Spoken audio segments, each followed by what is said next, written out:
নারায়ণগঞ্জের রূপগঞ্জে কায়েতপাড়া ইউনিয়ন বিএনপির একাংশের সংবাদ সম্মেলনে দেয়া বক্তব্য প্রত্যাহার করে পুনরায় সংবাদ সম্মেলন করা হয়েছে।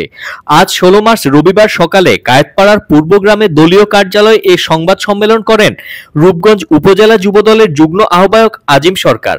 তিনি সাংবাদিকদের বলেন, নারায়ণগঞ্জ জেলা স্বেচ্ছাসেবক দলের আহ্বায়ক মাহবুবুর রহমান ও রূপগঞ্জ উপজেলা স্বেচ্ছাসেবক দলের সদস্য সচিব আলী আহমেদের বিরুদ্ধে কিছু মানুষের ভুল তথ্যের ভিত্তিতে কিছু অভিযোগ তুলে বক্তব্য প্রদান করি, যা ছিল ষড়যন্ত্রকারীদের দেয়া ভুল তথ্যে এবং ভুলতায় আয়োজিত একটি সভায় অভ্যন্তরীণ ভুল বোঝাবুঝির বহিঃপ্রকাশ। প্রকৃতপক্ষে মাহবুবুর রহমান ও আলী আহমেদ গং উক্ত অভিযোগের সাথে সম্পৃক্ত নয়। আমরা বিগত সময়ে বিএনপির রাজনৈতিক কর্মসূচি পালন করতে গিয়ে আওয়ামী লীগের হামলা মামলার শিকার হয়ে কারা নির্যাতিত হয়েছি।